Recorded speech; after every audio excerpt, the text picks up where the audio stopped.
right, fellas, like we practiced. Yeah. 2, 3, 4. Come on down. Come on down. Hanging with the brothers tonight, yeah. Come on down to the brothers commonplace tonight. We are recording. Yes. I gotta stop eating gummies. Alrighty. Oh, I got a cough drop in my mouth. Sorry about that. I'll try not to make noises with it. But alrighty. Welcome, everyone, to the Brothers Commonplace, a comedy and crime podcast where we cover monsters, murders, mysteries, and more. And before, Toof, did he whisper it? He did like a CJ, like a.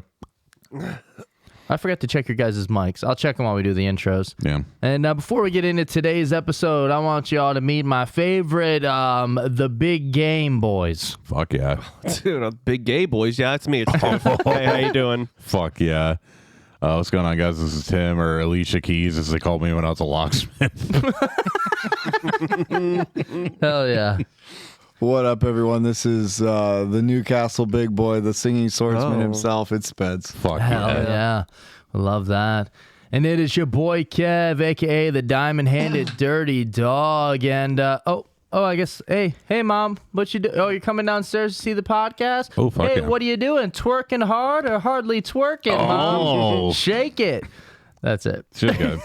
Yeah, she shakes it pretty good. Dude, when I used to stay the night at Kevin's house, I used to like wait by the basement stairs because his mom would come by and know abroad down the stairs, and I'd see those big old things bouncing. Hell yeah, dude. Just one titty would pop out. Why'd she go to the basement? You know why, dude. Because that's where I'd hide her coffee. Oh, yeah. fuck yeah. And like, the coffee's in the basement I had like again. an igloo fucking hideout in the basement with a fucking binocular pointed right at that bottom stair. and like, I love my mom. I don't want to talk crass. I don't want to get nasty or anything. She doesn't listen to the Patreon. But she does support us. One time Toof was coming down the stairs and my mom was coming down like behind him, and one of her titties popped out, and it looked like that big giant boulder in Indiana Jones. Fuck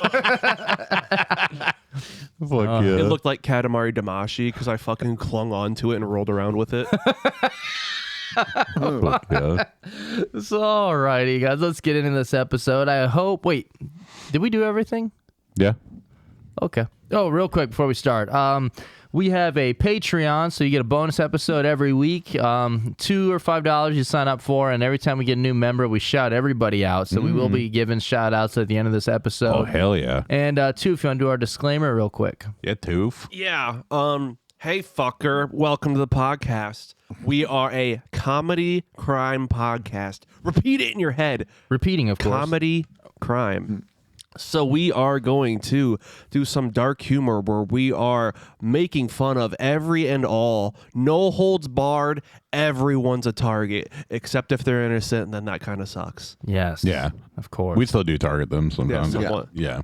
And 100%. we talked about it in the Patreon already. Ocho Cinco. I had run out of pee-pee. Dude, Oh, that's so... Dude, that's so fucking funny, dude. Dude, what if Ocho Cinco was like, do you remember those like 2006-7 porn videos where it's like monsters of dick, where they just had those like How could I forget? 2 foot long fake black dicks Yeah. that would just shoot out like literally a bucket Oh of yeah, cum. dude. Hell What yeah. if that's Chad Ochocinco now? That's so He good. just has dude. the fake fucking dick. I hope he was actually like, those are the only ones he's watching, and that's why he was so hurt. But we were talking, we're like, all right, dude, Chad Ochocinco, like without bringing race into it, you do have to mention he's a 6'1" black dude. Yeah, he's got a big dick. Running out of dick for him was probably like he had at least 9-10 inches on there, dude. It had to. I refuse to believe he has less than that. I had run out of pee-pee. That's so fucking good. But all right, let's get into this. This might be a longer one. We have Spence for a while. He's got bad allergies. My cats ran in here also. It's been fucking some stuff up. Fucking kitties. So hopefully he stays with us, but we might be losing him in a little bit. So Spence, whenever you feel like you got to go, don't feel bad, man. Not ready. The safe word will be N-word. Oh shit! Pineapple. N-word 40 hands. Let's say because we're just gonna think you're leaving the whole time. Yeah. So, alrighty, we got a bit of a spooky episode this week, and you better watch out for flying telephones as well. Fuck yeah! Because today we are covering Tina Resch, a.k.a. Christina Boyer, a.k.a. the Columbus Poltergeist girl. Oh fuck yeah! Yeah, so this is a bit of a wild one. Her last name's Resch. Resch. Oh, R-E-S-C-H. Gotcha. Hey, rest in peace. Oh shit! Yeah, dude. This is another case like last week that somewhat frustrates me because you're trying to do research on it and you'll come across some videos and documentaries, but it's pretty clear whenever there's like a bias there. And I wish there was more information on this that was kind of straight down the middle. But because of stuff that happens later, there's either some in like her defense or things like that. But we're going to try and make it down the middle when it comes to certain things. But yeah, so some sources about the crazy events happening, some barely mention it. But we got a lot of sources here today. So starting off, we have the documentary on Hulu, The Demons and Saviors. Oh fuck yeah! I'll be honest, it was like, I don't know how many episodes there were. I watched the first episode.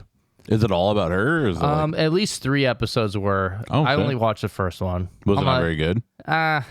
The first one was about the cool stuff. Oh Okay, fuck cool. yeah! Also, ChristinaBoyer.org, which is a website. We talk about it a little bit later. It's people that are part of like trying to prove like innocence and stuff like that. Yeah. Kind of put that together.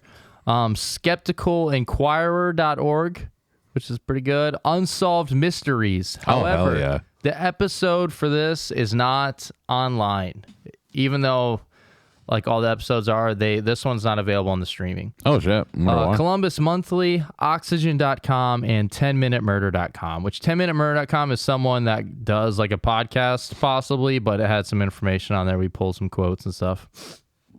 What's her name? All right, I think I might know where you're going. It's Which one? Tina Resch? Christina Boyer? Yeah, I think I worked with her son. Because like at work you see like their last name first and their first name. Yeah. And his name's You Ugly. Oh fuck yeah, dude! Never mind. Boy, are you ugly? God damn it. Fuck dude. yeah. Mine was, I don't even know if I could say it, but it was just like a girl turned into a boy and it's boy her. I like it. Yeah. So we're going to be calling her Tina, even though later on she'll be going by Christina Boyer. Fuck yeah. We might switch later because depending on some of the quotes and stuff, but whether we say Tina or Christina, it's the same person. Dude, it's just like Christina Aguilera doing her fucking split personality shit. Wait, she Did you did do that? Yeah, it was like, was it Christina Aguilera then like X Tina or something like that?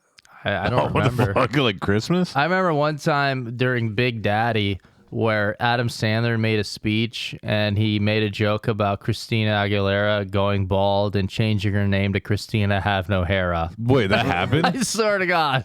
And it's like so not funny that it's stuck with Like me in the forever. movie Big Daddy? He made a speech about like after winning an award Oh, fuck yeah. That's for it. sweet. It's so stupid, dude. Christina Have No Hair. That's so good. What are you doing, Toof? You're good. Just keep going. Was that before or after Britney Spears did it? A good question. Probably before, but I don't know. Yeah. Like he fucking predicted it. All right, so Her alter ego was X Tina. fuck yeah, I when don't she even had the remember. white dreads or braids. When she came out like that, she was Hell yeah. pretty banging. Dirty. She was super hot. Yeah. I don't know. I only thought she was hot in that Genie in the Bottle video, and then ever since then, I just thought she looked kind of weird. I don't know, the white braids or dreads, whatever they were They're never hot until I see their pussy get flashed by the paparazzi. what the Oh, fuck? fuck All yeah. right, dude.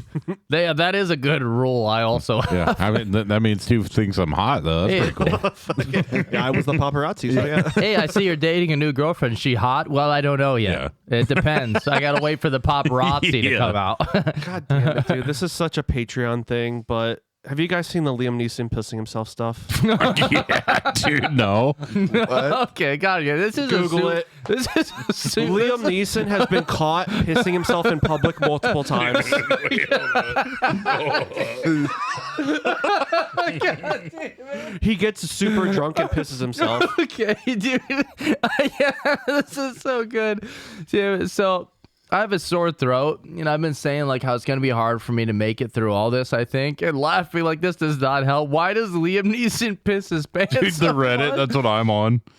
Oh God, dude! Wow. Fuck yeah, There's dude. why? Spence. Like, he's in public Why with does other he do people. that? Like, there's multiple pictures of him. And this is not AI. This is just him pissing himself. Interesting. Dude, that's fucking Honestly, sweet. hashtag super wild He man. has a Yeah, special dude, set he of doesn't give a skills. fuck. Yeah, dude. Oh, yeah, I got drunk and pissed myself. needs What are you a going to do? Not cut me a paycheck? He Okay. needs a fucking special set of fucking pants after this. Fuck, I think it's because he's Stupid. riddled So with stupid. AIDS. Or what was that? The riddled with AIDS thing? Ah. It's just Full blown AIDS. yeah, dude, that show was so good. What if that's how Tim Oh my Robinson God. came up with the calico pants? Oh, skit? dude, fuck That's yeah. So he funny. pissed himself Hey. so much. He's like, what if those are fake? Hey, he gives. He gives. Hold Hold that door. Okay, jumping into this. So Tina Resch was born October 23rd, 1969 in the autumn of Oh. 69. Fuck yeah. And she was born right here in the capital, the great Buckeye state of Ohio, Yeah, baby. right in Columbus. OH. Oh. And then 10 months after she was born, her mother would take her to the hospital, drop her off, and then disappear forever. Hashtag wild woman. Hashtag wild mom. Wild woman, that rules. Yeah. No, I'm just Yep. joking. That sucks. Hey, see ya, bitch. I hope Yeah. she yelled that. Hey, I guess she's your problem now, bitch. It would have been funny if like she put her in a basket and put her down a river. She became Mowgli. Fuck yeah, dude. I hope when she was taking her to the hospital, she was fucking punted her in there. Yeah, like when someone throws like a smoke grenade in a building. She drifted down the river and got raised by those animals that got let loose a few years back. Fuck yeah, dude. In Zanesville? Yeah, Was it Zanesville? it That was. sounds right, yeah. So some sources say it was within a couple days of her being born, but I think the documentary and another source said 10 months. So something like that. Fuck yeah, dude. Her biological mother struggled with drug addiction and was never able to hold a stable lifestyle. Quote, Christina was ultimately placed in foster care. Franklin County Children's Services found Christina a home with Joan and John Resch, a well-known foster care couple in the community, who sometimes house as many as 6 foster children of varying ages in their home. Yeah. They formally Drinking all those Fosters just didn't help her at all. Oh, hell yeah. They formally adopted Christina when she was 2.5 years old. So, God, that's such a good one, dude. Yeah, I have a bunch of fosters in my home. Oh, that's so nice of you to take care of those kids. Yeah, they're taken care of. yeah, dude, they're the big cans. Fuck They yeah, open the dude. fridge and just big cans of Fosters. That's sweet. Hey, shout out to Siege. Yeah, dude. I mean, Yeah. porch beers with the Siege was fucking awesome. Dude, imagine like people thinking like your foster kids beat you up and you're like, man, those fosters fucked me up last night. Hell yeah, dude. What the fuck? Your kids attacked you? Yeah, Sure. something like that. Hell yeah. So there's a lot of small details that differ from each source. So keep that in mind when we go over everything. And once again, if you don't like the information, it's pulled from sources. We're not just making shit up. So Yeah. all these sources list things differently. So I just kind of pulled them because I don't know which ones are fully true or not. This is from the Unsolved Series fandom website. Quote, she was a happy child with a bubbly personality. However, sometimes she boiled over. At age 8, she was diagnosed as hyperactive and placed on medication. Teachers told John and Joan that she threw erasers and pencils, causing a scene.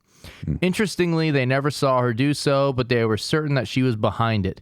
She claimed that they made a big deal about talking her out of the room and giving her medicine. Her schoolmates made fun of her and called her crazy. Well, they didn't see her do it, but they just like knew it was her. I think it's because this is Unsolved Mysteries, and because of, I mean, we've already, spoiler alert, the Columbus Poltergeist. We'll get into it, and I think the Unsolved Mysteries is, like I said, like with a bias, is trying to play up supernatural poltergeist abilities behind her and stuff. Oh, okay. So I don't know. She's like Matilda. Making all that shit move around. Fucking My good thing powers. that they didn't have a bag of carrots next to her. What about like the easiest cop out is like knowing someone believes in ghosts and then blaming it on them? Why the fuck do my towels have all these spots in the middle? I don't know. The ghost was coming on them, not me. Fuck yeah, Wait, what happened to dude. my towel? Are you talking about where the ghosts cummed on them? Yeah. Fucking ghosts, dude. There is a lot of quotes in this episode, so just a heads up. There's a lot of bigger quotes. Quote, the cruelty at school only worsened. John and Joan finally took Tina out of there when her schoolmates actually tied her up and taunted her mercilessly on the playground. She did her schoolwork at home and had a private tutor. Initially, things went well. She thrived at home and enjoyed helping take care of her foster siblings. However, subconsciously, she was under a great deal of stress. She spent almost her entire time at home and rarely left there. So, Same. yeah, I feel horrible for the kid. She didn't have her biological mother taking care of her. She was in a foster home. She was getting picked on at school, and not fun. Yeah.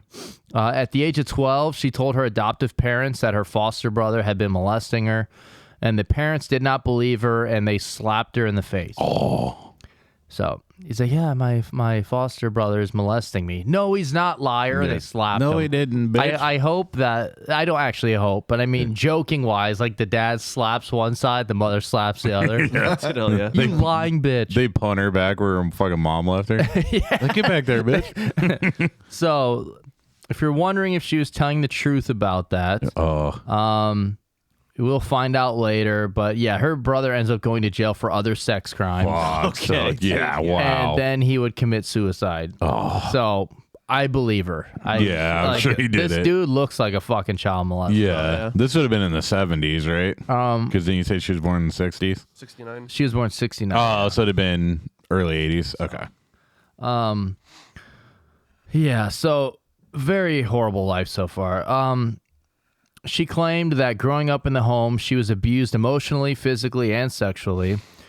And then at the age of 14, she started to possess telekinetic powers. Fuck yeah, dude. Yeah.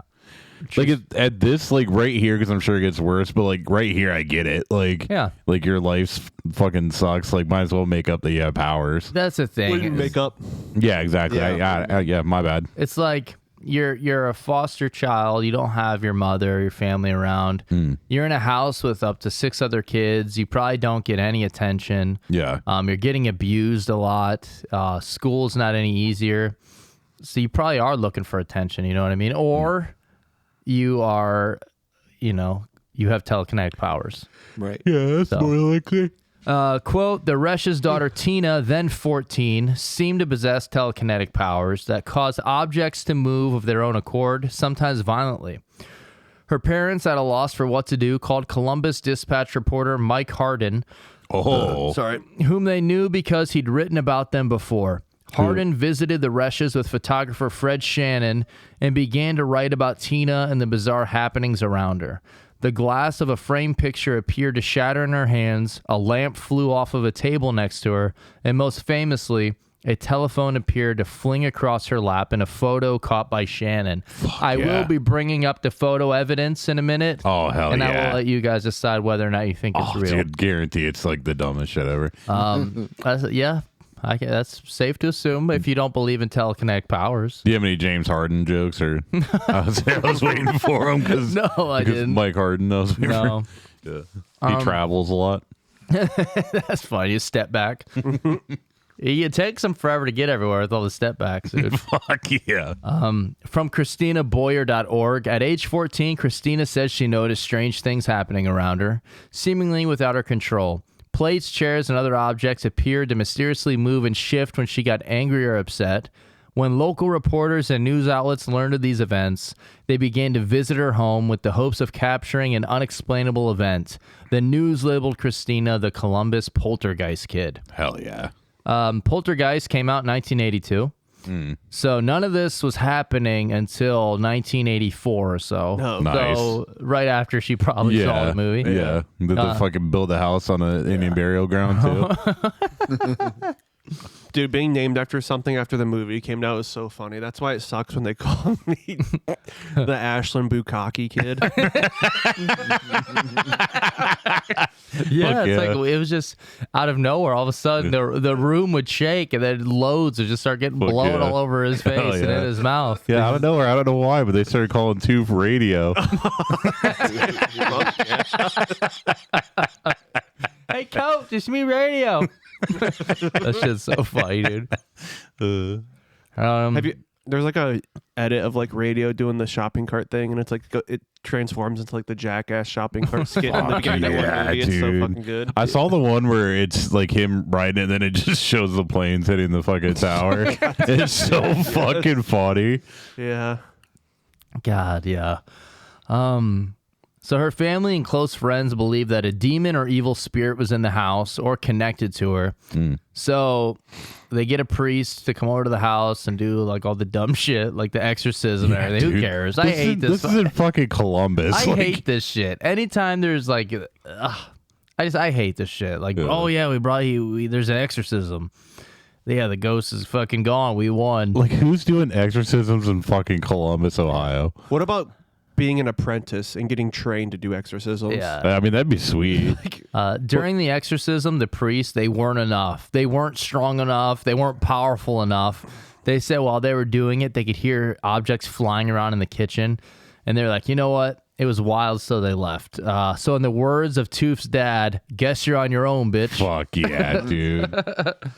Like, imagine needing one here. Like, who the fuck do you call? Like, who are you calling? Dude. Call the exorcism guy. Yeah. Yeah, You just call that lawyer. yeah, David Dick. Yeah. Dude, what about like how broke you are now that like an exorcist to hire you? You're like, fucking no one's called in years, dude. Like, as soon as I try and show up, they pull out their camera phone and they keep yelling fake. Yeah, dude. This is from 10minutemurder.com.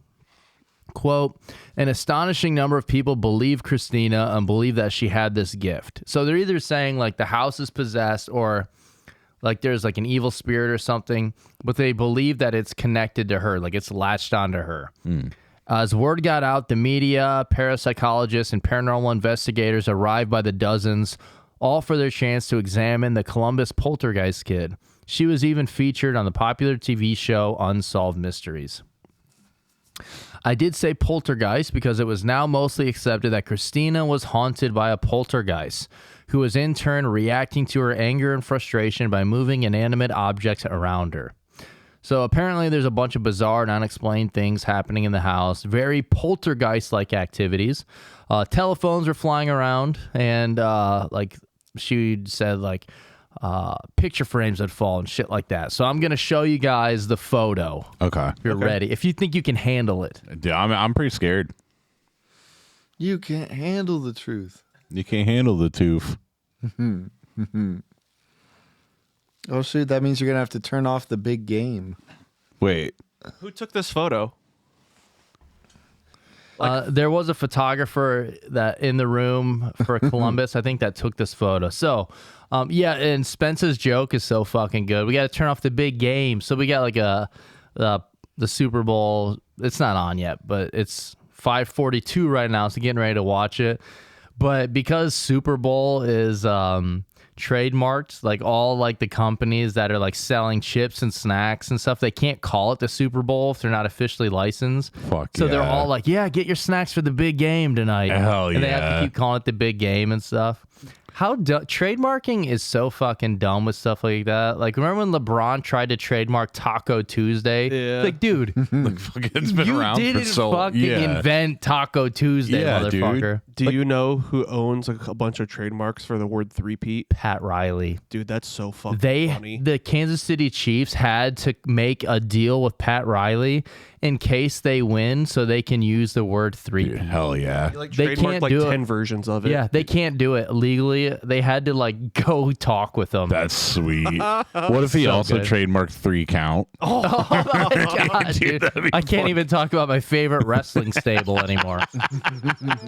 So That'd be this fucking sweet. this picture of this Also- girl, she's sitting in a chair. There is a telephone flying across her lap, and her hands are in the air. And she says, like, the proof is that, you know, her hands aren't touching the phone. Yeah. So you can tell she didn't throw it or anything. She It just- did it on It's also own. a landline, so Dude, the cord wait- stretched across Dude, her where lap. the fuck is the like? Isn't that phone like? Isn't the phone like on that? I don't. There's a phone next to her. Yeah. Also, I don't understand. Yeah, I don't know what's happening because that phone's hung up. But then there's She's like, yeah, let me bring out the ghost. is there 2 really phones? like this phone. Yeah, there's 2 phones. okay. So she's 14 years old at this point. Why the fuck is there 2 phones? Yeah, so I don't know. Looks real. Yeah. Proven.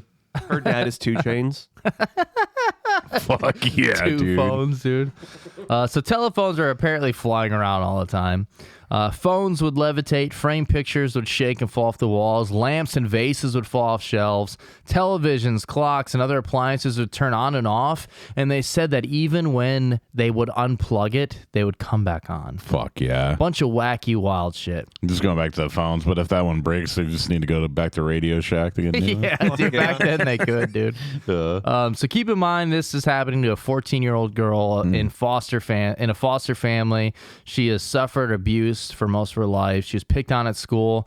Maybe she's seeking some attention, or possibly all of this is real. In that picture, it looks like she's trying to do like the bunny shadow puppet thing. Yeah, her one hand kind of looks like she's doing the Trump thing where they say he mocked that disability. Yeah, it guy. does. Yeah. That kind of rules. This is from ChristinaBoyer.org. Quote, in 1984, parapsychologist Bill Roll took on Bill Fuck yeah. Biscuits. You guys got any fucking rolls? Bill Roll took an interest in studying Christina's abilities and her baking skills. Fuck When it- yeah, dude. Roll and an assistant moved in with the Resch family to observe Christina.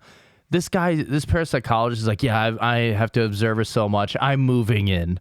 Holy shit, dude. Roll followed her around her home using a camcorder and dictation device. He later wrote in his book, Unleashed, of Poltergeist and Murder, the curious story of Tina Resch, that Christina had one of the most convincing cases of poltergeist activity that he had ever seen. Is Bill Roll? Is he from Alabama? Just Roll Tide. Fuck yeah, dude. His favorite music, rock. Hey, what's his fucking strategy in the boss fights in Elden Ring? Dude, is he in a wheelchair? No. I wish.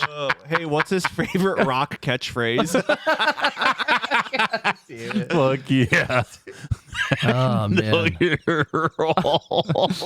that's so good. They want you to take the. They want you to take the role. Hell yeah, Fuck, I keep reaching for the fucking gummies. I know. I had to stop myself too. These are open. They're so fucking good. So I will say I watched some of the videos, and she seems like she is very bubbly. She seems very nice and kind and likable, and it does seem like she just enjoys having someone to like talk to. Yeah. Like she seems like a very nice person, and like it kind of just makes you feel really bad for her.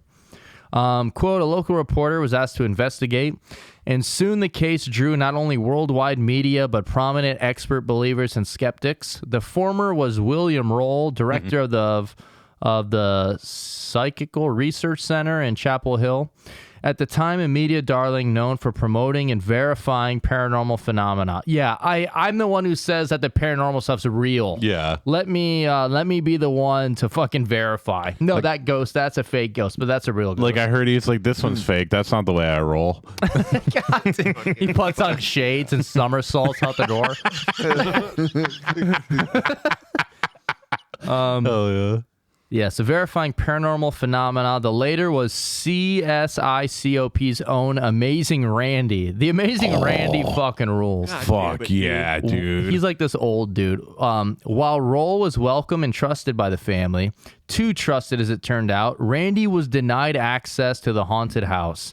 Yeah, get out of here, Randy. The Demons and Saviors series suggests that it was because Randy was rude and disruptive. However, in his article, Randy states that it was in fact Roll who requested that he not be admitted. If so, wouldn't be the first time that believers didn't want skeptics snooping around. So if you're a skeptic, they don't want you in the house to see the shit. They're like, well, he's just going to be a jerk.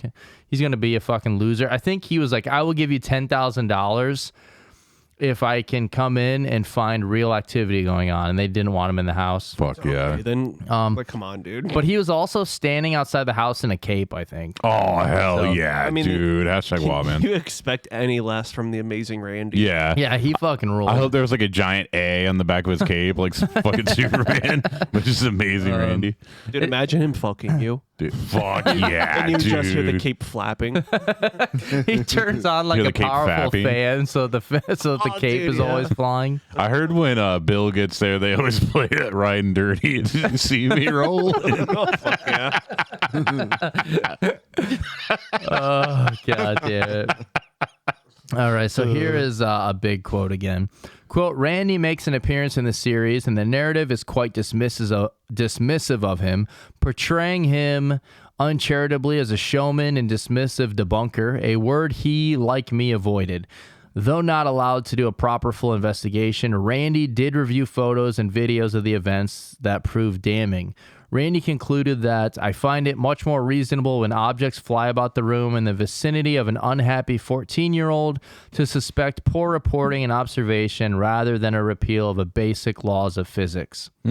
He noted that Roll's evidence is based on a very short-term observation with no other witnesses present and no direct experience at any event, only peripheral observations.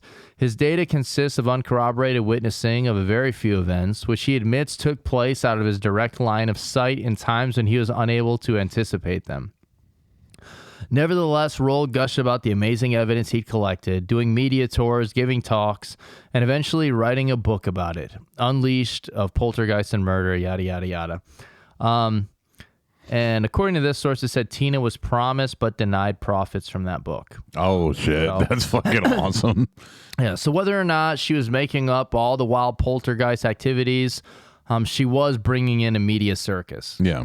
I mean, that guy's fucking living with this foster family right now to Yeah. try to record. I've seen, like, in some of the videos, they'll be like, they set cups up all over the room, be like, yeah, because maybe they'll, you know, the ghost, or if it's poltergeist activity or whether it's Christina throwing the shit, we'll capture it. Anytime they do capture something, it's like a noise or something in the other room. And they're called, he walks in with like a bottle of shampoo. He's like, this was just thrown in the hallway. Fuck yeah. Dude, this guy wanting to live with her and a guy named the Amazing Randy show up. If it turns out either of these guys are chomos, I would be 0% surprised. Yeah. I was just going to say, it's like this guy's Mel Hall in her, like moving in and shit, kicks the parents out of the bedroom. Like, There's ghosts in Columbus. Oh, okay. Wait, she's 14. Yeah, I want to move in. Yep, No, I will say, disclaimer, there's nothing like that. Oh, okay. Gotcha. That we know of. She had previous abuse. Yeah, I want to move in. I do think yeah. like he is just using this kind of for whether or not he believes in it. Actually, I don't know.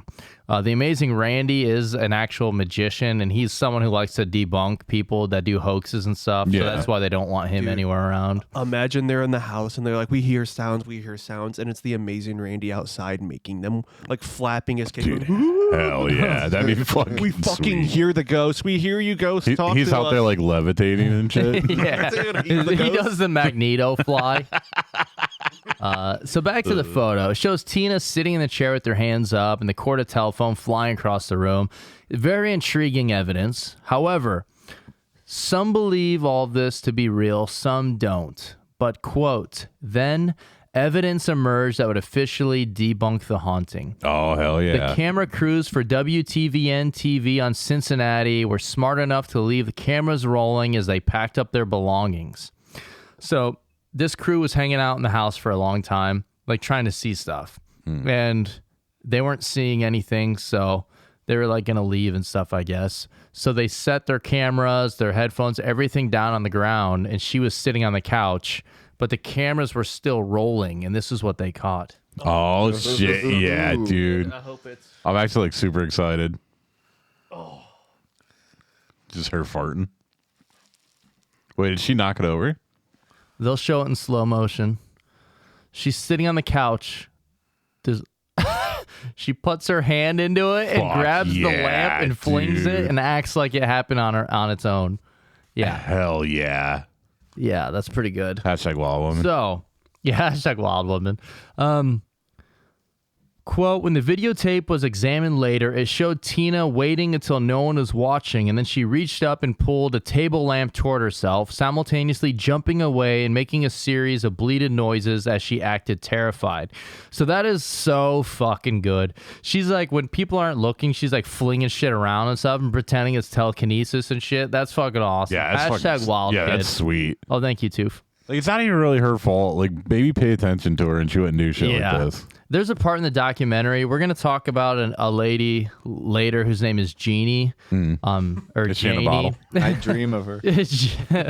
And she's like talking about like her experiences with this, and she pulls out this tin, and she's like, oh, and like gets this big happiness and smile on her face, and she opens a tin, and there's just all these bent spoons in it. Fuck yeah. Fucking dumbass. I hate shit like that. That's fucking sweet. She's like, oh yeah, she bent every one of these. Wait, is this just like what they made the second Conjuring off of? Because like that's really is like the fucking plot of that movie. But I thought that was in London. So it's so fucking good, dude. The bent spoon. Yeah, she just pulls out this fucking tin, opens it, and there's just like 100 bent spoons. why She's picking up. She's like, every one of these she did. Yeah, what she's like? Yep, this one I ate SpaghettiOs with it. Yeah, I this actually was mine. She's like, I picked up. Fuck, what movie is it? Where they pick up the spoon. Oh, never mind. I can't remember what it is. Dude, I keep thinking of like, you know, when you feed a baby, like, here comes the airplane. Yeah. Dude, they keep trying to feed Magneto, and he just, as soon as the spoon gets, he just bends it right before it gets Fuck to it. yeah, dude. That's No sweet. peace for me. They finally just use a fucking plastic spoon. Like, you're eating this. So the amazing Randy believes the events are nothing more than a hoax. And I, for one, am not going to disagree or argue with someone Dude. named the amazing Randy. Yeah, and the lamp fucking video pretty much sums it up. Well, in regards to the lamp video, quote, she claimed that the reporters told Joan, which is her foster mother, that they would not leave unless they saw something. So she's like, yeah, so Tina's like, I talked to my foster mom. She's like, just make something happen so they leave. She's like, I was hungry and wanted them to leave. I didn't think they would leave unless I did something. And since it wasn't happening on its own, I knocked the lamp over and blamed it on the poltergeist. That doesn't make sense. Why would they leave when something happened? Also, tell them to fucking leave. Yeah, they don't live in your house, So- fucking idiot. So she's like, everything else is real. That's the only time I faked it, is what she says. Yeah. That's what Cassidy says during sex. Yeah, dude. That's the only orgasm I've ever faked. Yeah.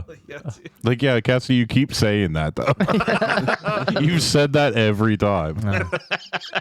From ChristinaBoyer.org again, quote, interested in identifying the source of Christina's telekinesis, Roll brought 15-year-old Christina to his home in North Carolina. Oh, I will once yeah. again say there's nothing about anything grooming or nothing like that. It does seem like that. Yeah, it does. But I do want to throw it out. There's never been anything like that about this dude. Kev's really defending this Roll guy. Oh, well. What can I say? on a He roll. rocks. All right. Hey, do you know if he like bought his cigarettes or if he rolled his own? So dumb. Quote, Oh, Bill, he's rolling in them.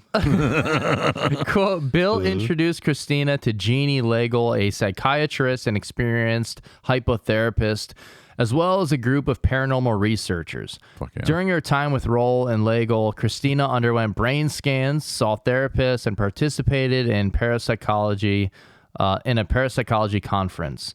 When it was time for Christina to return to Ohio, Bill and Jeannie were not yet finished with their tests, but they decided to put their research on hold, but remained in close contact with her. So, like, they're like, this is fucked up, because she's had an entire life of abuse. Yeah. You have the Roll dude who's working together with Jeannie, who is like the hypnotist and stuff. Roll is like full on believing like there's a poltergeist. She has all these real abilities and stuff. And Jeannie is like, well, I think we can hypnotize her and use that to bring forth like her powers and stuff. So she like makes her like hypnotize her and makes her like relive all the traumatizing abuse in her life and shit. It's like, dude, this sounds like so fucking horrible. Just leave this kid alone. Yeah, poor kid. Like, I feel bad for her. Like, Yeah. like not gonna lie, watching the lamp video made me feel bad for her. Yeah, it is sad. You can Yeah. and she, like watching the videos of her, she seems like a nice. I mean, we've said bubbly a few times, but she just does. You just feel bad for Like her. she, like even. I mean, I'm sure she made it all up, but I think she just wants attention Yeah. because nobody ever gave it to her. Quote: upon returning to Well, Ohio. her one foster brother gave it to her. Oh god, dude! True. That guy looks like a straight up like when you think of a child molester, you just picture her foster brother. Fuck yeah, dude. Upon returning to Ohio, Christina said she felt desperate to get away from the Resch family. I got to get away from the rest of them. Oh, In hell yeah. 1986, at 16 years old, Christina ran away with a man named James Bennett. Christina recalled, I basically ran away and got married to get away from the Resch household. Christina said that James physically and emotionally abused her throughout the relationship. He threatened her, beat her unconscious, burned her clothes to keep her from leaving, stalked and tracked her down, and when she tried to get away, he raped her. That was the dad? No, that was her new boyfriend. Oh, Jesus Christ. Yeah, so she started dating an older guy because when she was 16, she wanted out of the house.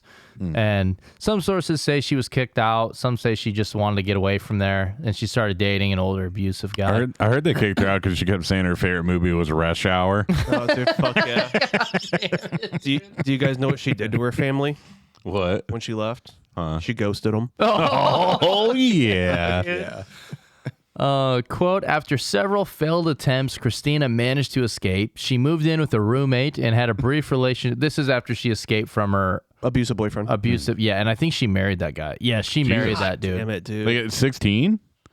I think so, pretty young. Jesus. After several failed attempts, she managed to escape. She moved in with a roommate and had a brief relationship with another man.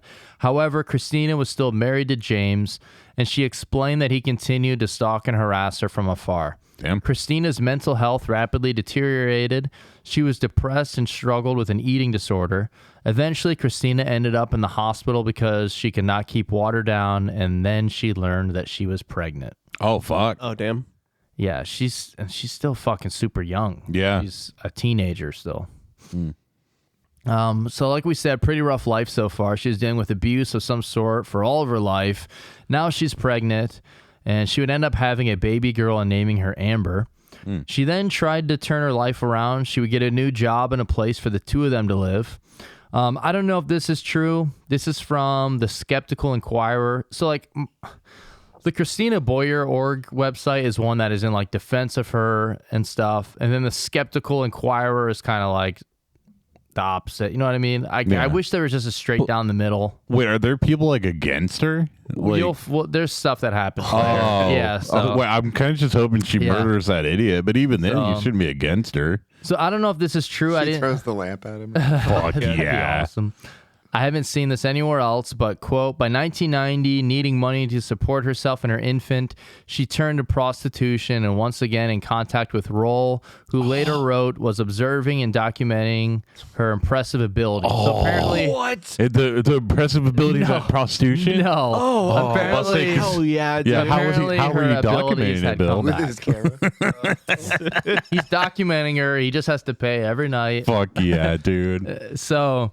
She Nothing weird went on. I just brought her in at 15, Yeah. and I've been filming her Nothing weird. prostituting. No, so I haven't seen anything else about her being a prostitute. I don't know if that's true or not. Somebody probably just made that up. She ends up meeting and marrying another guy. This guy's name is Larry Boyer. So sometimes she's known as Christina Boyer. And so that is, she later just goes by Christina Boyer because Tina Resch was the foster name. Yeah. Yeah, so everything's not good here. Larry was also an abusive person. Jesus, of course. And one night when he was in jail, Tina packed up her things and her baby Amber moved to Georgia. So they packed up everything, left, went to Georgia to try to start over. Quote, it was a quiet and highly conservative town. The people there thought that Christina was a wayward sinner, or at the very least, an incredibly unusual woman who'd shown up without her husband and with a team of parapsychologists hot on her tail. God damn. Wait, they're still fucking following Yeah. her? The fuck, dude? Bill That's Roll, like stalking, dude. Bill Roll and Jeannie Legel They're the actually. paparazzi. Hell yeah. We got to know if she's hot. We got to follow her, get a picture of her pussy for 2. We got to know if she's hot or not. I hope that Bill Roll actually is a paparazzi, and he's getting yeah. so mad. He's like, God damn it, dude! I keep getting all this footage of ghosts when I just need a picture of her snap. He's accidentally proving ghosts are real. Yeah, and when the fucking ghost like pulls her pants down once, he's like, finally, I got it. Hell yeah, good, nice. Dude, he like takes a picture and like the ghost is blocking it. He throws that picture away. He's like, oh, what the fuck, dude? I want Blurry this ass shit. ghost picture. Hey, how hard is it to get a picture of a pussy around here? He yells at. He's in his convertible and he's looking at all the Polaroids and just says that ghost, ghost, Ghost. He's tossing him out the car. Can a guy just get a picture of a pussy around here? Dude, he For some reason, he sounds like Eddie Murphy. he takes pictures for years trying to find the elusive pussy, and then he finally takes a picture of who's the bald Andrew Tate. Fuck yeah. He takes a picture of him. He's like, I found it. Dude, trying to get a picture of the elusive pussy is such a funny sentence. Yeah, Andrew hasn't been on for a while. I mean, that Andrew. I'm sorry, I got to put another cough drop in. I hope It's like that it harder doesn't than a bother Bigfoot everyone. photo. Yeah. Elusive pussy. That's fucking so good, dude. Bill Roll proving all this shit exists when he doesn't mean It's to. like, man, I just want that pussy picture. So she moves to Georgia. Bill Roll and Jeannie Legel actually ended up following Christina to Carroll County, still determined to get to the bottom of the poltergeist activity that supposedly still happened around her. So we have Bill and Jeannie that decided they also needed to go to Georgia to follow her. However, Bill and Jeannie were going through some shit themselves. So they're not together. They work together. Yeah. I think Bill's from North Carolina, and I think Jeannie lives in Georgia. So I think she did move to Georgia to be closer to Jeannie. Jesus Christ, don't they have lives? Like, just fucking dumping everything to follow this kid. Hey, who can we just get like a 14-year-old kid that we can just fucking form our entire life Follow around? Where everywhere. do they even get money from? Yeah, Like, are dude. people paying them for this stupid shit they haven't produced yet? Yeah, like the fucking the phone video's already out. Like, you know what happened. Like, why are you still following this chick? Dude, Their funding is just from USAID. I really. Like, wait, why do we keep sending money to Bill Roll? $27 million to Bill Roll. They have the list. It's like, all right, Ben Stiller got millions for this picture, and then it's all that, but it's just Bill Roll ghost pictures. Fuck yeah, dude. So apparently Jeannie is the one doing all the work between her and Bill, and then Bill is the one that's like hogging all the limelight and getting all the media attention. Getting all them pussy pics. He's getting he wishes he was getting them. So this is kind of putting a wedge between them. Quote, he allegedly started going to parapsychology conferences without Jeannie, claiming all the research and evidence that they had collected together was his own. He's like, yeah, I did all this I myself. did all this. Yeah. What a What a scumbag. fucking loser, dude. He's showing them, and they're like, "Yeah, just keep flipping through. Where's the pussy pig?" He's like, "Okay, I haven't got that one yet." Yeah, dude, we're not done. I'm not done with the project. I just need more funding. He's showing them to Trump. Trump's like, "Dude, I just want to see the pussy, man." Oh, that's so fucking good. Mexican violence.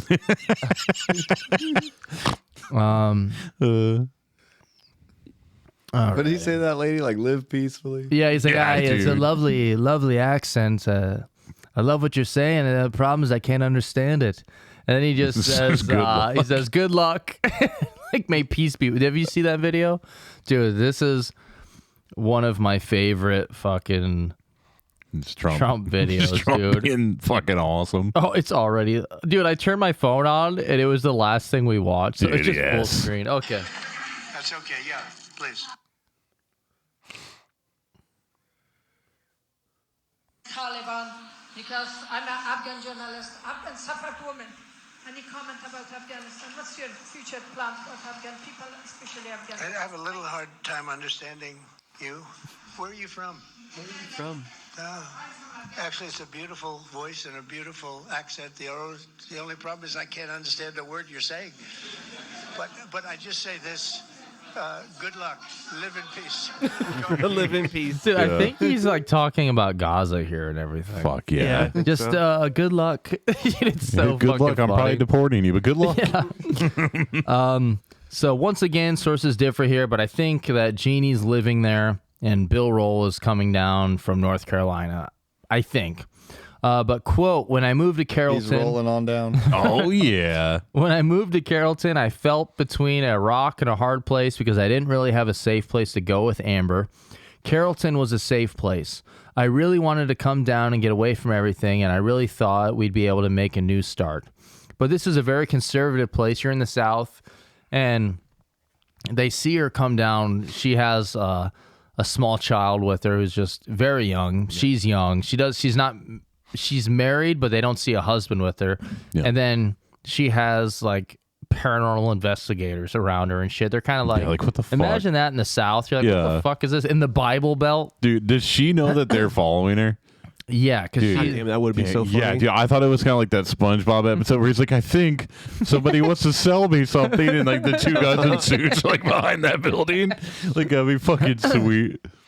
The final straw came between Jeannie and Bill when she found out that Bill had been writing a book about Christina behind her back. Fuck yeah. And it was after that that Jeannie decided to take matters into her own hands. For some reason, that's super funny to me. They're working together with all this stuff, and Bill's taking all that information and writing his own book about her and just being like, yeah, this is all from me. She has nothing to do with Bill's it. a shit. He kind of rolls, don't he?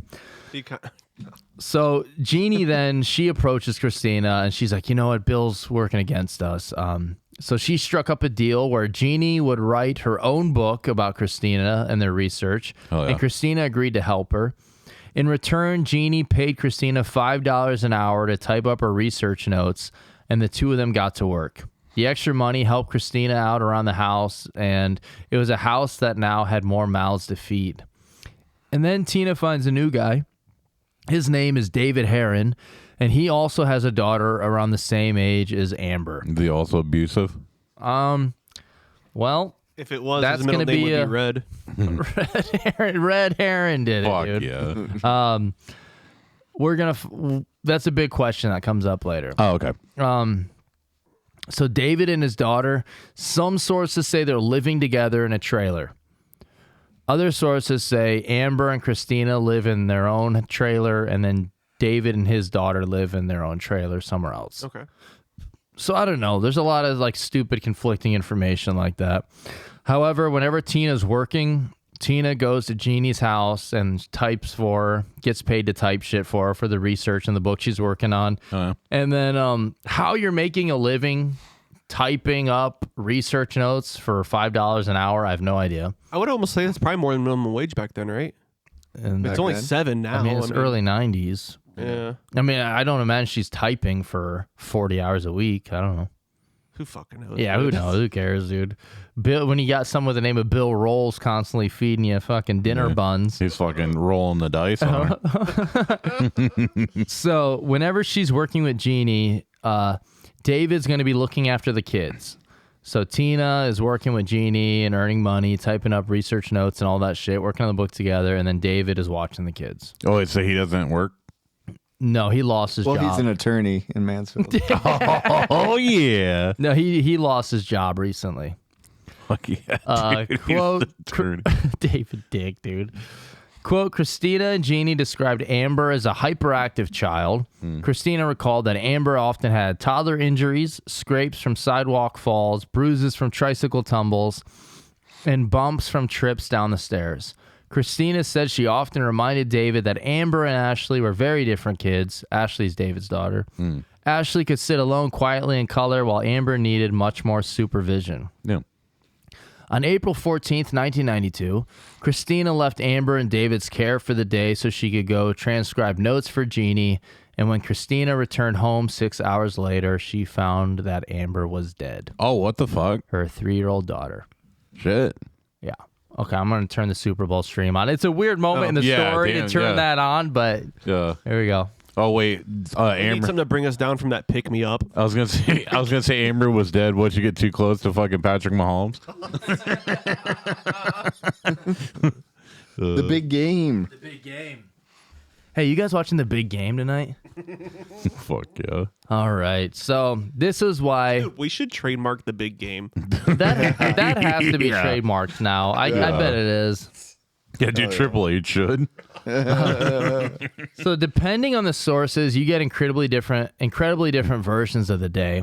This is a version from ChristinaBoyer.org. And I will point out, we mentioned it earlier, but the website ChristinaBoyer.org is funded by the Prisons and Justice Initiative at Georgetown University. And they deal with people that they believe are wrongfully convicted. So like some of the sources are just about Tina or Christina like faking telekinesis and shit like that. So all those things will be about like how she's a fake and all this stuff. But then the other sources are like defending her because being wrongfully convicted about what happens to her daughter. It's hard to find information that's just straight down the middle, you know. It's because Tina just bombs their ass. Shabam, dude. Quote, Christina noticed Amber would come back with bruising, facial swelling, and abrasions across her cheeks after being in David's care. When Christina asked David about the bruising, he would explain that Amber tripped off the curb or fell down the porch steps. Amber confirmed the various falls when Christina asked her what happened. So this is a child who's 3 years old. Yeah, which she said that she did like fall a lot and stuff, right? Yeah, Christina says her daughter was always getting hurt, like just a reckless, hyper Yeah, child. that's how I was when I was a kid. She's like that kid from Freddy Got Fingered. There's a kid in Freddy. He gets hurt all the time. I don't. I don't remember. The skateboarding thing, he fucking his mouth is all bleeding, and then he gets hit by the car at the end. Okay, I do. Yeah. Hurt during like the whole thing of it. All right. Yeah, Harlan Williams. That's not a kid. He works at the bank. No, the kid and the dad. The kid and the dad? Fuck, you guys don't remember this? Isn't I it- don't watch I Freddy Got vaguely- Fingered. I too. vaguely remember Isn't what it they call- Harlan Williams, the one skateboarding that breaks his leg? Isn't No, that the kid busts his mouth. Yeah, and then I remember him getting hit by a car. I'm pretty sure. Oh, I thought you were Or talking no, about... fuck. I'm thinking fine, of fucking Daddy, scary. I'm fine. That's how the movie I'm thinking ends. of Scary Movie. Oh, okay, I do remember. I'm thinking of okay. Scary Movie 3. I don't even remember that then. So Christina has said that Amber always gets hurt all the time and always has bruises and bumps and shit. And then David's, when she noticed that Amber was coming back like that, David said she fell, and Amber agreed and like said, "Yeah, I fell." But that's also a 3-year-old kid. Yes. So she, if she was told to say that, who knows? Christina and David discussed taking Amber to the hospital. Christina recalled David telling her that if they took Amber to the hospital, Children's Services would take Amber away. Christina spoke with Jeannie Lagle and Joan Resch about Amber's bruising and asked if they thought she should bring Amber to a doctor. Both women agreed that Christina should monitor her daughter's behavior. Joan said to keep an eye to see if Amber exhibited any concussion-like symptoms. All right. The morning of Tuesday, April 14th, 1992, David left early, allegedly to go to the unemployment office as he had lost his job the previous Friday. #wildman. Christina fed Amber, and David returned while Christina was getting ready for the day in the bathroom. Around 12:30 p.m., Christina took David's car to go to Jeannie's home, about a 20-minute drive from David's trailer. Christina spent the day with Jeannie, who was paying her $5 an hour to transcribe notes. Unbeknownst to Christina, after she left Jeannie's house that evening, Jeannie received a call from David that Christina needed to come home immediately. Jeannie reassured David that Christina had already left and would be there soon. When Christina arrived at the trailer, she saw David standing outside and mouthing something. Christina got out of the car, and David told her that she couldn't wake Amber up from her nap. Christina ran inside and found Amber unconscious. Christina grabbed her daughter and rushed with David to the hospital. Christina attempted to perform CPR on Amber in the car.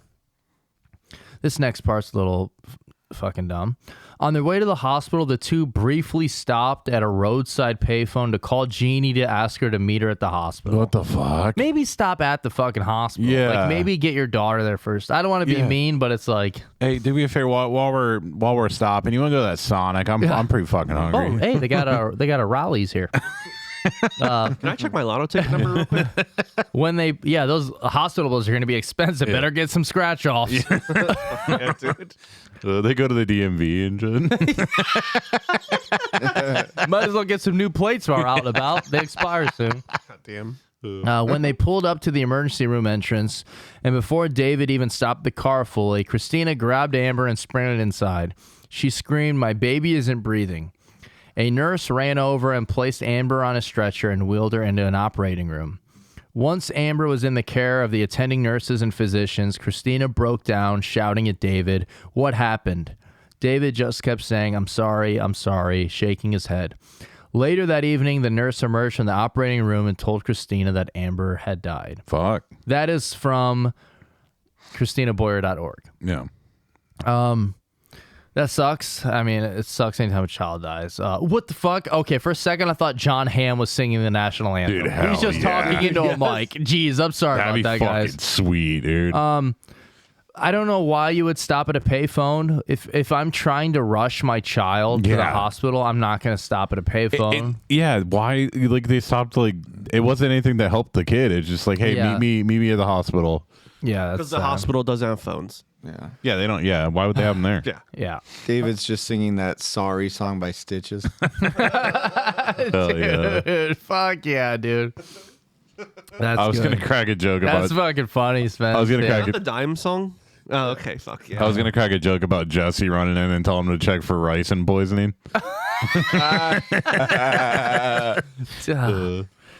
This is from Oxygen.com.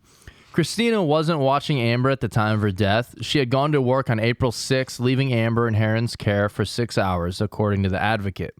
When she arrived to pick up her child, Heron reportedly told her that Amber wouldn't wake up.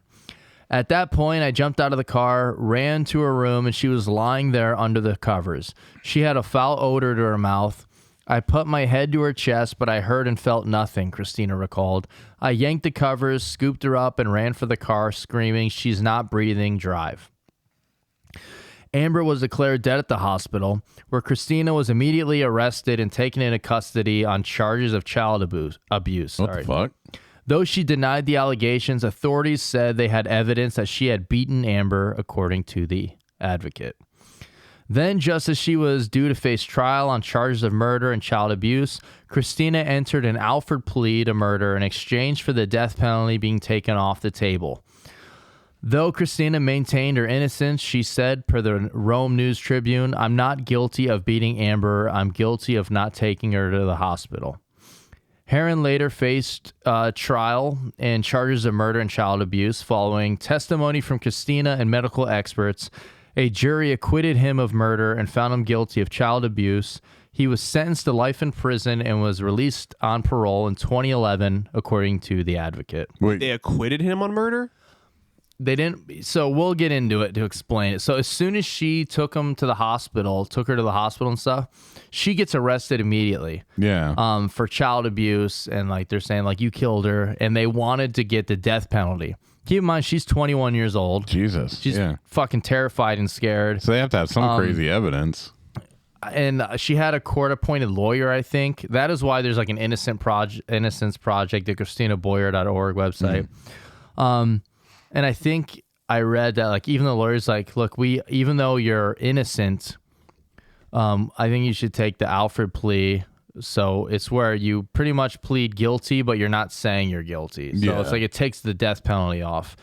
So they're going for the death penalty, and she takes the plea to get that off. So it's pretty fucked up. It's always sad when a young child loses their life at such a young age. There's a ton of information on the ChristinaBoyer.org website that goes into some of the details and everything, and they also get in contact with Christina, I think. Quote, though Christina has been denied parole multiple times since her incarceration, she remains hopeful that she'll be released one day. She got life in prison plus like a bunch of other shit. Fuck. So instead of the death penalty for agreeing to the plea deal, they gave her life in prison. Yeah. And because David's court was after hers, they're like, well, she already admitted guilty to it. So they're like, well, he's not going to be guilty if she admitted guilt to it. So just let him go. So he didn't get, well, I forget what I just said. He got life, but then they let he him was sentenced to out. life in prison, but released in 2011. What year was it when he got sentenced? 94? 94. That's why, like, whenever 92? I know... Yeah, 94. When Andrew has to go shit, I try and go shit first. That way I, like, shit all over the back of the underside of Kevin's toilet seat and just blow it up and then just leave it, and then Andrew shits on it. And I'm just like, that must have been fucking Andrew that did that, dude. Fuck yeah, dude. Kevin like calls me like, hey man, what the fuck did you do in my bathroom? I was like, well, fucking Andrew did it. Dude. Yeah, Andrew did it all. But 92. Oh, so So- he spent like 19 years in prison then? Yeah. Or So eight. I remember reading different stories about how they were both like, well, no, like 19. Like they asked him if he was abusive, and she's like, no, like he's never been abusive or anything to either of us, and they both were denying that any of them were abusive to each other. Yeah. Wait, didn't she say he fucking raped her, or is that someone else? That's a someone else. different guy. Oh, okay. Yeah, this is her newest guy she's dating. And then she would also say like she was questioned and like interrogated for a very long time, but nothing was recorded. And she said they kept bringing up stuff that she said that she told them, even though she swears she didn't say any of that shit. And they were always asking weird questions and stuff. Quote, though Christina has been denied parole multiple times since her incarceration, she remains hopeful that she'll be released one day. I refuse to let this situation or prison define who I am. I will make it through this and see the other side and one day have a life. Real quick, dude, yeah. What if when she's getting investigated, it's by Bill fucking Roll, and he like has a mustache and glasses on? He's like, if you were to write a book, let's say like chapter 7, page 8, would you? And he just tries to get her to write the book. Fuck yeah. So the reason is because she did have a bunch of bruises and shit on her, and we'll talk. Child, yeah, and because like she's like, you know, she's got a bunch of bruises and stuff, but she's like, we'll just keep an eye on her. And because she didn't take her into the hospital and left her in the care of David, where she just slept and then wouldn't get up, she says, I'm guilty of not taking her to the hospital that morning. I should have, but I didn't. But I didn't beat her. I didn't hit her and stuff. Yeah. So this is from phmuseum.com. Amber had died of blunt force trauma of the head and abdomen, and in particular the pancreas. According to the medical examiner, the result of severe abuse. David was arrested on the spot, Christina a day later. In the days after Amber's death, the girl had suffered bruises and bumps. According to David, they were caused by falls. Amber had confirmed this, but it now turned against Christina as it was considered proof of her having abused her daughter. So they're like, well, David said he didn't hit her, and you both say that Amber said she fell down. So the child and David say she fell down. You're the only person left, so you're the one that abused her. It's a recent transplant from Ohio, and one who was a single mother and had appeared in a local amateur porn video, which I saw this post on here. I've never heard anything else about it. Yeah. Just got really. fuck yeah, dude, the paparazzi got what he needed. Boyer could not count on much local sympathy or an unbiased jury, because all the headlines are like, they're bringing up that they're like, oh, psychic, like telekinetic powered girl, like they're like magic poltergeist kid kills daughter, like stuff like that. You're in the South, you're not gonna get sympathy when you're talking about all this shit, And because she's northern or psychic girl. Fuck yeah. Because she still never says any of that shit's a hoax. She still claims that all that poltergeist shit's real. So like that doesn't help her case at all. Like she never comes out and says like, oh, all that shit was fake and stuff. Yeah. So they're like, well, you're still saying all that's real. Like, how can we believe you? So she couldn't get local sympathy, and the jury was pretty biased. Manipulation of facts and findings by law enforcement and contradictory statements by a forensic pathologist tainted the case. Several officials involved were of dubious character, as their later convictions for activities unrelated to the Boyer case showed. The prosecutor stated that he would be seeking the death penalty for both defendants, in spite of Christina passing a polygraph test answering no to the question of whether she had inflicted the injuries that caused Amber's death. Fuck yeah. Hey, you were not lying, but yeah, death anyway. Yeah, they're like, did you really have telekinetic powers and poltergeist abilities? She yanks the fucking shit off her. I'm done here. Yeah. Dude, what if Fuck she like yeah. did like on the stand? She did like to garner sympathy. She did like old school wrestling techniques. She's like, yeah. to be here in the great state of Georgia. Hell yeah, And it's she's the like, pop. I didn't beat my kid like the dogs beat Auburn. They all start The cheering. cheap pops.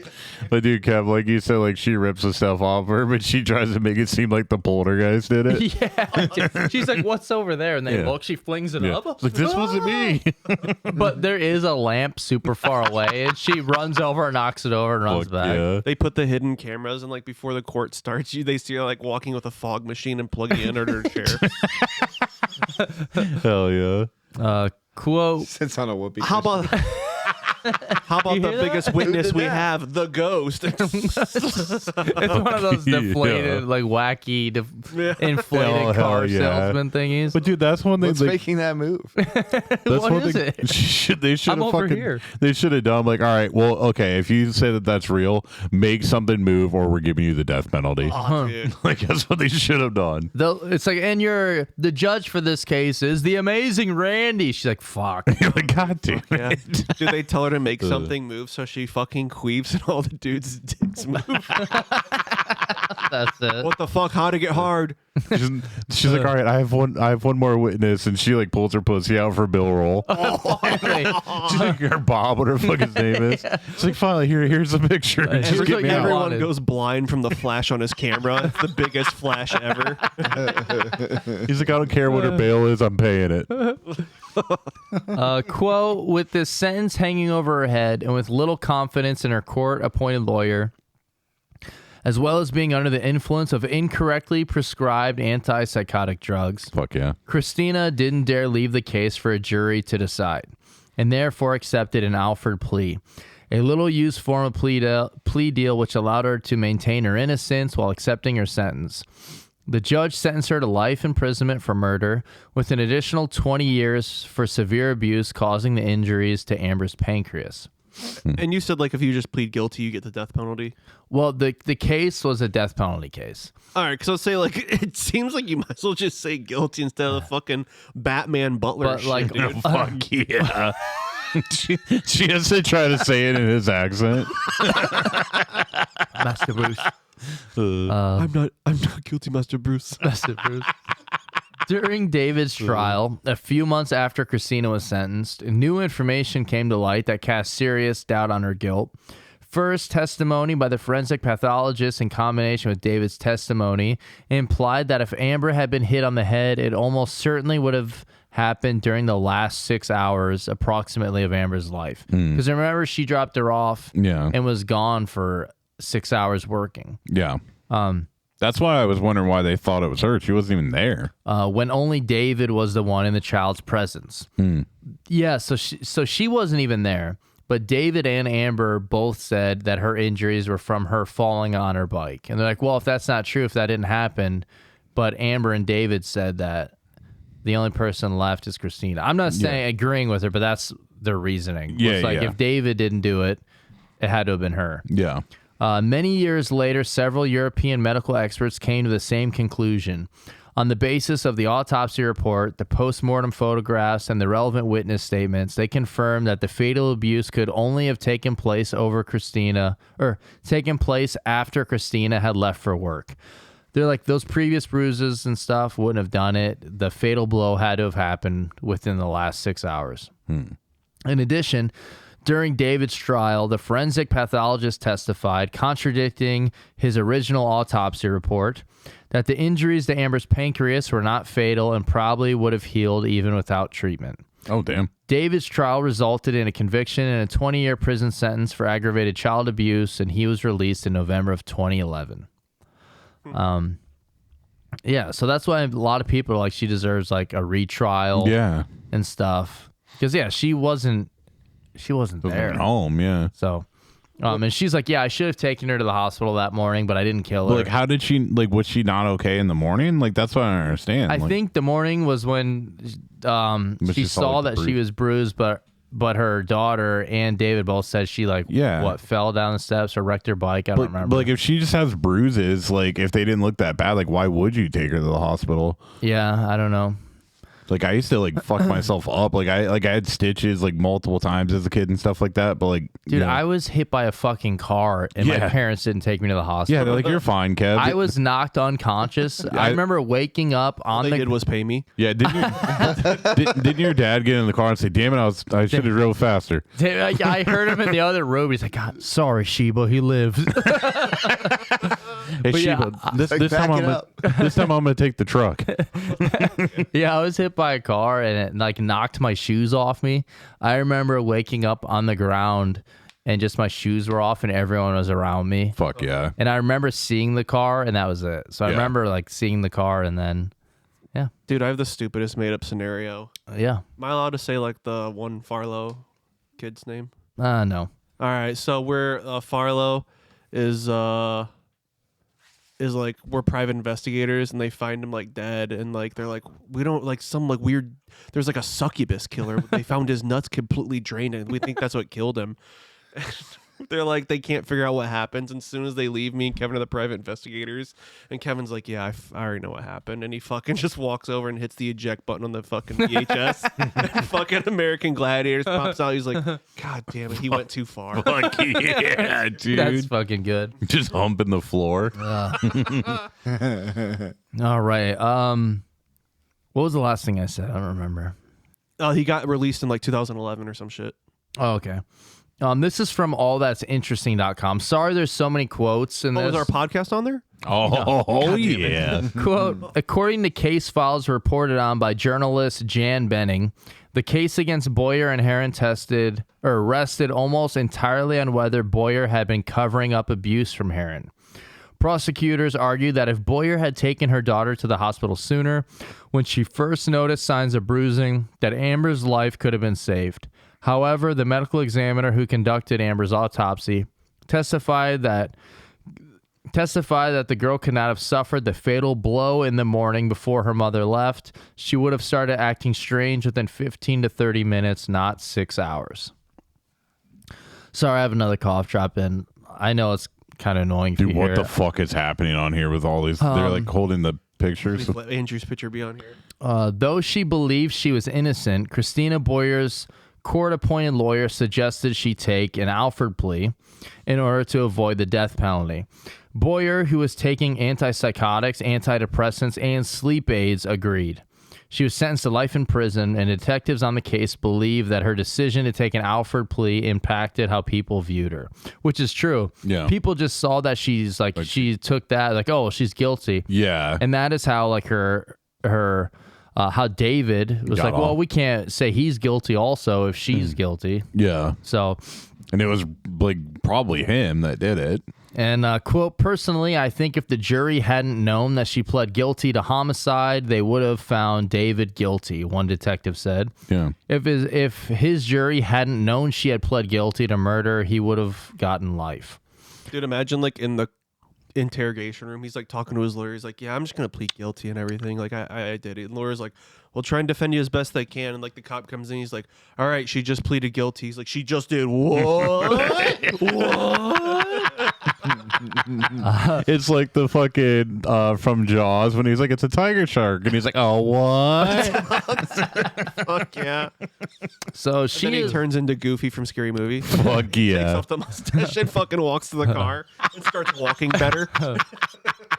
So she is still behind bars to this day, Fuck. wherein, like we said, David was acquitted of murder after being sentenced to 20 years. Or fucking Bill Roll and fucking Jeannie still following her. Jeannie's still alive because she was in that documentary. Yeah. I don't know about the other dude. He looked kind of old, so I'm not sure. Imagine if the paranormal investigators also killed someone so they could go to yeah. prison with her. They're like, yeah. They're like, No, we also did it. yeah, All of us. we're also guilty. Like all three of you can't be guilty. We're guilty. Just put us in there with her. But some of the comments on videos are like, well, why didn't she just use a telekinesis to bend the bars and get the fuck out of there? Fuck yeah, dude. So, I mean, Good question. from the information I got and stuff I saw, I don't think she killed her. No. Please tell me there's people out there that think the ghost killed her. Like, it doesn't sound like she did it, but it doesn't help her that Yeah, she I'm sitting still right here, too. claims that all the psychic shit's real. Like, that's hurting her. The fact that she still claims like all the psychic shit is real. Yeah. So when people look into stuff, they're like, oh yeah, this crazy fucking wizard lady is nuts. Like, she probably did do something. I don't know enough. I'm not an expert, so I have no idea. I do think she could have protected her more. Like, if David was abusive and if she did know he was abusive, you can't leave your kid with him. But maybe Yeah. she didn't know. I mean, because her daughter was saying, you know, that David has never done anything. I don't know. They both did say she was a reckless kid. Stopping to use the phone doesn't help her case at all, because that is a very shitty Did they thing know to for do. sure that happened? No, I've seen it in a few sources. They said they stopped and called Jeannie. because you don't like if somebody's in the car dying, especially your kid, you don't like, you know what, we better stop and call this person who's not going to help with this at all. Yeah, but she's also very young. She was 22 when her daughter Amber died. So. I mean, I don't know. I still feel like you would know not to do that. When was the trial? 92. Ah, damn it. Because like I know Ohio State's played Georgia just a couple of times, and Ohio State's 0-2, and their first matchup was in 1993. Fuck yeah, shit. dude, that's what it was. They're man. like, "Where are you from, Ohio?" You fucking. Ohio They knew State fucking lose. They knew she was gonna play in the game. That's why they had to frame her. She's gonna fuck it, dude. How come every pass feels perfect, but it always swerves out of the way of the receivers? She's in the crowd like fucking Snape Yeah, at the Quidditch game. Yeah, dude. Yeah, so I mean, I feel like I don't think she was responsible for her death. She's been in jail for a long time. I do think she deserves another a retrial or something. It seems pretty unfair. But yeah, that ChristinaBoyer.org website, that's all in her defense. So if you want to know more, learn more, go on there. In the documentary, like I mentioned, when she's 14, she seems like a nice, bubbly, and sweet kid who just needed attention. You really do feel bad for her. Later in the documentary, we learned that her biological mother was a heroin prostitute and her dad was her mother's pimp. Oh, dude. And God damn it, dude. she never knew she had biological siblings either, which is pretty sad. However, I don't want to talk shit. I hate paranormal stuff like this. I really do. But in an interview with her biological sister, she says, she's like, yeah, I was raised Wiccan. My mother raised us Wiccan. Yeah, dude. And my grandmother could move shit with her mind. She would like fling coffee cups with her mind and stuff. And she's like, and whenever my mom was real angry, she could do like magic stuff too. Which is like, how the fuck is Christina, who had nothing to do with this family at all, didn't even know about this biological family until I think she was in jail. Yeah. How did they all do this shit? Yeah. Which is pretty insane. So maybe it is That's real. sweet. Hey, you can read minds. Her sister is like looking at this painting. She's like, yeah, this painting in my house. Sometimes I'll come home and it'll just be rotated sideways. Or I'll fall asleep and it'll be upside down. Yeah, I'm like, God forbid it, anybody dude. accidentally ran into the wall and fucking the picture turned a little bit. And then the last thing I'll say is like in the first episode of the documentary, they act like the amazing Randy is like he's like an actual magician who goes around debunking like hoaxers and stuff. And they act I've heard like the name. he is like this evil fucking villain, like the fucking amazing Randy, dude. Hell yeah. They're like, we think he did it. Yeah, I just think that's funny. But yeah, that's everything I got on the case. It's it starts off kind of fun with the paranormal shit, and the video of her flinging the lamp is funny. That's The phone sweet. picture, Yeah. it sucks. I don't know. Everything at the end. She should have just showed the phone picture in court and be like, here's this picture. Like, you're fucking innocent. Get out of She's here. like, let me tell you a list of things that I didn't do. One, I didn't kill my daughter Amber. Now let's get to a list of things I did do. She pulls up the picture of her flinging the phone with my fucking mind, Judge. With my mind. He's like, get this bitch out of here before she does He's it like again. John Ralphio. Fuck yeah. Yeah, fuck yeah, dude. What were the paranormal investigators' names? Bill and something? Genie? Bill Roll and Jeannie something. Jeannie. So Jeannie wrote the book, and Bill had that website about making characters. Roll 20. Oh, fuck yeah, dude. All right, so anything you guys want to say about this case, this episode, before we do our Patreon shout out? I don't think she did it. I honestly, I think that like the kid probably did like fall, and then I think for some reason he beat her while she was like not there. She's I don't beating her for falling. Like, your mom's gonna think I pushed you, and then he hit her. I mean, I think something else probably just happened. He just got mad and beat her, but like I don't think the mom was even like there for it. And I bet you like the injuries hadn't even happened yet. He was listening to Michael Jackson while he did it. Oh fuck yeah, dude! And like, I did remember reading that during like the interrogation at the beginning, like they were both denying, like, no, none of us are abusive to her or do anything, and she was defending David, saying like he's never hit her, never does any of this, and I think they were going along the lines of, well, she's covering up that he abuses the child, and if he's saying he doesn't abuse her, one of them had to have done it. Yeah, what that's they're so saying. dumb that they're just like, oh, it's automatically her. How can they not think the ghost did it? Yeah, That's true. There's a third party. Hello. Yeah, he's been there The the whole fucking time. lamp, dude. They're like, why are there lamp marks on this little girl's head? Yeah. Okay, real quick. The Super Bowl just started. This is the laziest, shittiest overlay I've ever seen. Why is that It's too big. Why is it so bad? Yeah. It's nothing, and it takes up a fourth of the fucking screen. Oh, they heard you bitching. They Yeah. just gave Casey fucking the automatic touchdown. Touchdown. Yeah. So, all right, let's go ahead. We'll do our Patreon shout-outs real quick. If you sign up for our Patreon, it's $2 or $5 a month. You get a bonus episode every week, and you will get a shout-out. So every time we get a new member, we shout everybody out. So here we go. Starting off, we got Australian Daniel. Man. Deus Ex Vagina. Oh, yeah. Missy Goldstein. Miss Goldstein. Kevin Grenier. The real Kevin Kev. the Greenest. That's right. Real. Tubes Boy. Kaza London. Oh, The yeah. best. Peyton Blackburn, baby. Fucking pirate. Grace Kearney. Bruce. Felipe Juarez. Oh, yeah. Moth. Oh, dude, that Fucking was- Moth. So good. Regan Paris. Regan. Yeah. PF Flyers. Joshua Mendoza. Fuck yeah. Caleb H. Caleb Yeah. H. W. Bush. I love that. Yeah. Sarah Jenkins. Oh, yeah. Oh. My sorry for 2004. Ruben. Ruben. Oh, yeah. Conan Baldwin. Conan. Sheba. Shiva. That's my mother.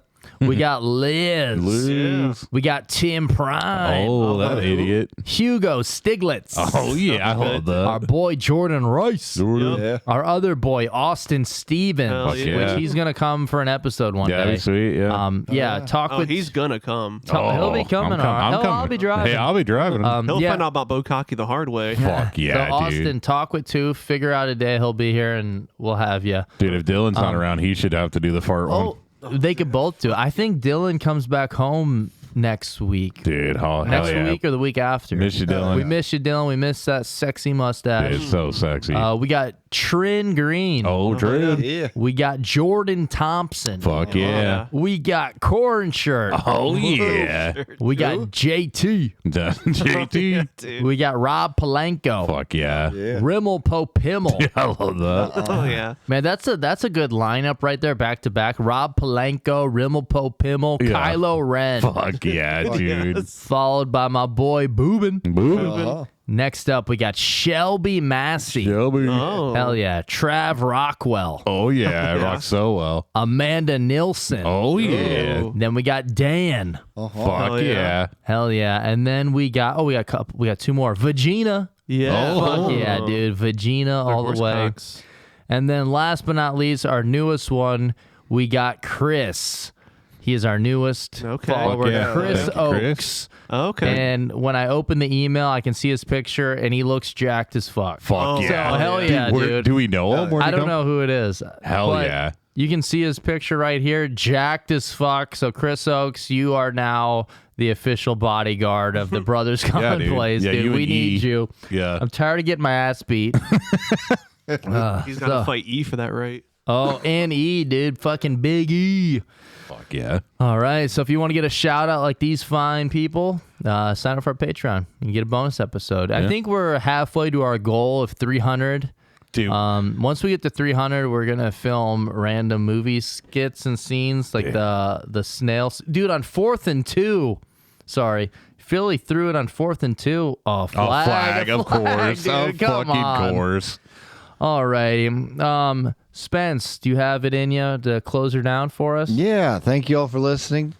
Be sure to check us out on various websites and social medias. You can find us on Instagram. You can find us on Facebook. You can find us on YouTube. Be sure to leave us a review and or a comment, and be sure to pass the word along to somebody else. Share the podcast with your friends and family. If you'd like to send us old school email, you can do that at brotherscommonplace@gmail.com. Hell yeah, or a Z-mail and send it off to Zoom. Okay, off that to Zoom. was, I think they called it because Yeah, it was a pass he pushed him in his interference, face. Yeah. in the helmet. What, defensive power, pass Yeah. interference or whatever? All right. Or So thank you, offensive, that's what I everyone, mean. for joining us. We love whenever anyone posts us on social media, like on Instagram, their stories, they tag us. I always repost those. We love them. We do. So thank you so much. And yeah, just keep listening. It means a lot to us. And we're going to shut her down now. So thank you, everyone, for listening. Be good. Stay safe. Laugh at the dark stuff. Hashtag wild man. Oh yeah, hashtag pretzel nuts. Hashtag green man. What's the one we have to say that the one girl said? I think it was is it pretzel dick? Oh, Pretzel pretzel dick. dick. Yeah, I'm hashtag sorry. pretzel dick. There's T-bro nutsack. Fuck yeah. Hashtag Blump Kids. Oh yeah. Hashtag Mel Hall of Fame. Hashtag thank you, Mark. Hashtag thank you, Mark. Hashtag wild woman. Hashtag Wild Woman. Primo hit the hashtag Green Man already. Hashtag Corn Shirt. Thanks for surviving. It out. I know we've been in here for a long time. Thank you for staying, Spence. Oh, it's all good. We appreciate it. Love being here. Hashtag ghost. Fuck yeah. Dude, we'll end it on that. That was a good one. It's not getting any better. These gummies are